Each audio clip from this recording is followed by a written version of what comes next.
የምድሪቱ ለኃያል ሀገር መሪ የሆኑት ፕሬዝዳንት ዶናልድ ትራምፕ ትላንት ማሌዥያ ገብተዋል። በሃንጋሪ ቡዳፔስት ከሩሲያው አቻቸው ቭላዲሚር ፑቲን ጋር ያደርጉታል የተባለውን ውይይት ላልተወሰነ ጊዜ ያራዘሙት ዶናልድ ትራምፕ ደግሞም ከጥቂት ቀናት በፊት በሁለት ዋና ዋና የሩሲያ ነዳጅ ኩባንያዎች ላይ ማዕቀብ የጣሉት የነጩ ቤተ መንግስት ቁንጮ ሰው የታይላንድንና ካምቦዲያን ያልተቋጨ ጦርነት በሰላም ስምምነት እልባት ለመስጠት እና ለቀናት የእስያ ጉብኝት መርሃ ግብራቸው ማሌዥያ ኳላሉምፑር ገብተዋል። በበርካቶች ዘንድ አወዛጋቢው በሚል ቅጽል ስማቸው የሚታወቁት ፕሬዝዳንት ዶናልድ ትራምፕ ኳላሉምፑር ዓለም አቀፍ አውሮፕላን ማረፊያ እንደገቡ ደማቅ አቀባበል የተደረገላቸው ሲሆን ገና ከአውሮፕላን ወርደው ቀይ ምንጣፉን እንደረገጡ አቀባበል እያደረገላቸው ከነበረው የማሌዥያ የባህል ቡድን ጋር እጃቸውን ወደፊትና ወደ ኋላ እያደረጉ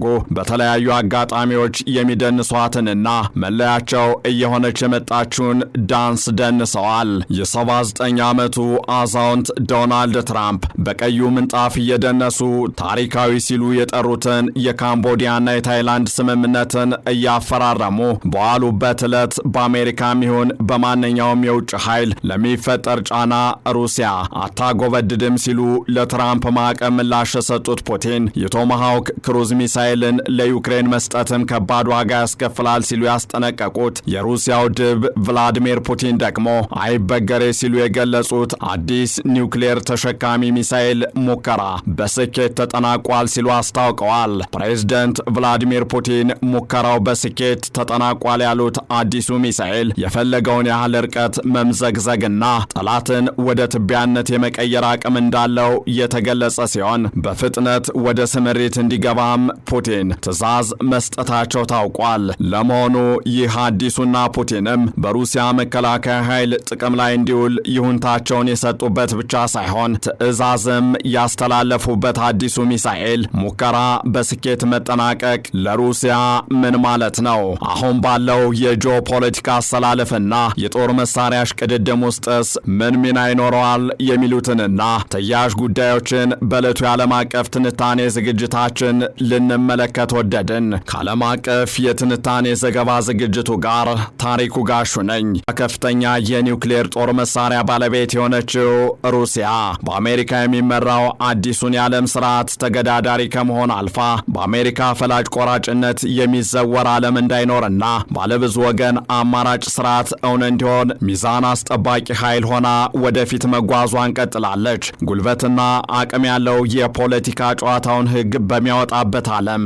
የምዕራቡ ዓለም መራሽ ስርዓት ተገዳዳሪ ሆኖ ለመቀጠል ከታላቋ ሶቪየት ህብረት መፈራረስ በኋላ ዳግም አቧራዋን አራግፋ የተነሳችው ሩሲያ በጦር ቴክኖሎጂው ዘርፍ አሁንም ማስደመሟን ገፍታበታለች። በተለይም የሩሲያና ዩክሬን ጦርነት ከተጀመረ ወዲህ አሜሪካን ጨምሮ ምዕራባውያን የሩሲያን አቅም ለማዳከም የኔቶንም ወደ ምስራቅ የመስፋፋት እቅድውን ለማድረግ ብዙ በጣሩ ቁጥር የሩሲያ ድብቅ አቅም ቀስ በቀስ ገሃድ እየወጣ ነው። የታላቋን ሶቪየት ህብረት መውደቅ በምስራቅ ጀርመን ሆነው በአይናቸው ያዩት ደግሞም የሃያሏን ሶቪየት ህብረት ውድቀት ታላቁ የጂኦፖለቲካ መቅሰፍት ወይም ዘ ግሬተስት ጂኦፖለቲካል ካታስትሮፊ ሲሉ የጠሩት ያኔው የኬጂቢ ሰላይ የዛሬው የሩሲያ ፕሬዝዳንት ቭላዲሚር ፑቲን አስተዳደር አሜሪካ አንድ ትንኮሳ ስትሰነዝር በአንጻሩ ሩሲያ አንድ እርምጃ ወደፊት መቅደሟን የሚያሳይ የሆነ ነው። ከሰሞኑም አሜሪካ የሩሲያን ምጣኔ ሀብት በማዳከም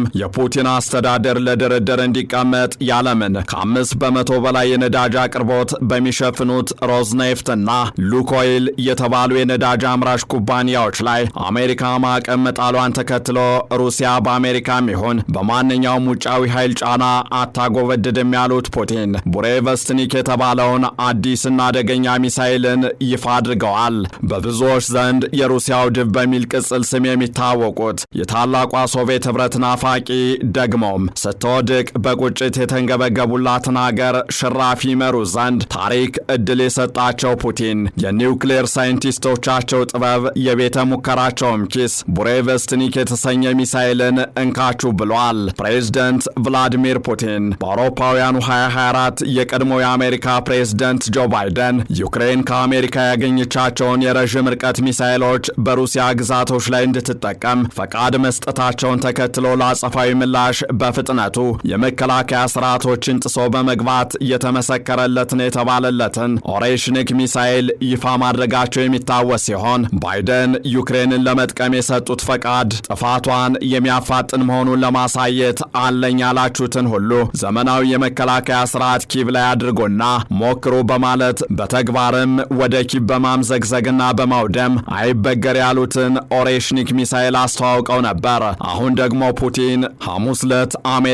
በነዳጅ አምራች የሩሲያ ኩባንያዎች ላይ የጣለችው ማዕቀብ የሩሲያን አቋም እንደማያስቀይርና ዩክሬን አብዝታ የምትፈልገውንም የቶማሃውክ የረዥም ርቀት ክሩዝ ሚሳኤል መስጠት አደገኛ ዋጋ እንደሚያስከፍል ባስጠነቀቁ በቀናት ልዩነት ልክ እንደ ኦሬሽኒክ ሚሳኤል ሁሉ አይበገሬ ሲሉ የገለጹትን ቡሬቨስትኒክ የተሰኘ አዲስ ሚሳኤል የሙከራ ጊዜ ውጤታማ እንደነበርና ጥቅም ላይ እንዲውል ወታደራዊ መሰረተ ልማቶች እንዲዘረጉ ትዕዛዝ ማስተላለፋቸው ይፋ የተደረገበት ተንቀሳቃሽ ምስል ከክሬምሊን ቤተ መንግስት ተለቋል። ምዕራባውያን የሚጠሏቸው ግን ደግሞ የሚያደንቋቸው የ32 ሀገራት ጥምረት በአንድ ላይ ሆኖ ወደ ሀገራቸው አፍንጫ ስር ለመጠጋት ሲሞክር ክንዳቸው እሳት ሆኖ መጋረፉ የሚያንገበግባቸው ምዕራባውያን በአደባባይ የሚያወግዟቸው በጓዳቸው ግን የሚደመሙባቸው ፕሬዝደንት ቭላዲሚር ፑቲን ወታደራዊ የደንብ ልብስ ለብሰው ይፋ ያደረጉት ቡሬቨስትኒክ አዲስ ሚሳኤል 15 ሰዓታትን ያለማቋረጥ አየር ላይ የተምዘገዘገ መቆየቱም ተገልጿል። ከዚያም ባሻገር ይህ አዲሱ የሩሲያ ቡሬቨስትኒክ ሚሳኤል 14000 ኪሎ ሜትሮችን ፉት ያለና የመምዘግዘግ አቅሙም በርቀት ያልተገደበ ማለትም ከሌሎች ሚሳኤሎች በተለየ መልኩ የተፈለገውን ያህል ርቀት ያለ ገደብ መምዘግዘግ የሚችል መሆኑም ለየት ያደርገዋል እየተባለ ይገኛል። ይህንኑ ሚሳኤል እጅግ አደገኛ የሚያደርገው ደግሞ ለመምዘግዘግ የሚጠይቀው የኒውክሌር ኃይል መሆኑና የኒውክሌር አረሮችንም መሸከም የሚችል ወይም በዘርፉ ምሁራን አገላለጽ ኒውክሌር ፓወርድ ኤንድ ኒውክሌር ኬፔብል መሆኑ ነው። ከዚህ ጋር በተያያዘም መደበኛ የረዥም ርቀት አህጉር አቋራጭ ሚሳኤሎች የሚምዘገዘጉት ከ5500 ኪሎ ሜትር ርቀትና ከዚያ በላይ ሲሆን ይህ ሩሲያ የሙከራ ጊዜው ተጠናቋል ያለችው እንዲሁም 9M730 ቡሬቨስትኒክ ክሩዝ ሚሳኤል በሰሜን አትላንቲክ ጦር ቃል ኪዳን ኔቶ በኩል ደግሞ ኤስኤስሲ X9 ስካይፎል የሚል ስያሜ የተሰጠው ሲሆን ሙከራ በተደረገበት ወቅት ብቻ 14000 ኪሎ ሜትር ርቀትን ተምዘግዝጓል ተብሏል። ይህም ማለት የትራምፕ አስተዳደር ለዩክሬን እስከ 2500 ኪሎ ሜትር ርቀት የሚምዘገዘገውን ቶማሃውክ ሚሳኤል ቢሰጥ አሊያም በማንኛውም ምክንያት አሜሪካና ሩሲያ ወደ ወታደራዊ ፍልሚያ ቢሸጋገሩ ይኸው አዲሱ ኒውክሌር ተሸካሚ ሚሳኤል ከየትኛውም የሩሲያ ክፍል ተተኩሶ ያለምንም የርቀት ገደብ አሜሪካን በጥቂት ደቂቃዎች ማውደም ይችላል ማለት ነው። ይህ ሚሳኤል ከ50 እስከ 100 ሜትር ከፍታ ዝቅ ብሎ መምዘግዘግ መቻሉ አሁን ላይ ያሉ የተባሉ የጸረ ሚሳኤል ስርዓቶችን ጥሶ ለማጥቃት የሚያስችለው ልዩ ገጽታው እንደሆነ የተገለጸ ሲሆን ፑቲን በፍጥነት ወደ ተግባራዊ ግልጋሎት እንዲገባ ትዕዛዝ ማስተላለፋቸውም የሰጡትን ትኩረት የሚያሳይ ተደርጎ ተወስዷል። እናም ይህ ይፋ የተደረገው አዲሱ ሚሳኤል ወደ 5500 የሚጠጋ የኒውክሌር መሳሪያን እስከ አፍንጫዋ ለታጠቀችው ሩሲያ ተጨማሪ አቅምን የሚፈጥር ብቻ ሳይሆን የሚተናኮሏትን ኃይሎችም ሁለቴ ብቻ ሳይሆን እልፍ ጊዜ አስበውበት እንዲገቡበት የሚያደርግ ደወልም ነው። ይህ የሩሲያ ኒውክሌር ሳይንቲስቶች ስኬት ዓመታትን የፈጀ ሲሆን ውጤቱም ለፑቲን አስተዳደር ሐሴትን የሚያላብስ የመሆኑን ያህል ለዩክሬን የጦር መሳሪያ ለሚሰጡ ምዕራባውያን ግን ስጋትን የሚፈጥር በመሆኑ ኪየቭ በእጅጉ ልትፈተን ትችላለች። ለምን ቢባል ደግሞ ዩክሬን ሌሎች ሀገራትን አግባብታ የረዥም ርቀት ሚሳኤሎችን የምታገኝ ከሆነ አንድም ከዚህ በፊት በኦሬሽኒክ እንደነደደችው ሁሉ ከተሞቿ የቡሬቨስትኒክ ኒውክሌር ተሸካሚ ሚሳኤል ሰለባ የመሆን እድላቸው ከፍተኛ ይሆናል። ሁለትም ተባባሪና መሳሪያውን ሰጪ ሀገራትም የትም ይሁኑ የት በሩሲያ ኢላማ ሊደረጉ የሚችሉበት እድል መኖሩ ነው። በእርግጥ ፑቲንም ቢሆኑ ከሰሞኑ አሜሪካ ቶማሃውክ ሚሳኤልን ለዩክሬን የምትሰጥ ከሆነ በሩሲያ ላይ እንደተደረገ የጦር ተግባር ይቆጠራል ሲሉ ምላሹም የከፋ ይሆናል ሲሉ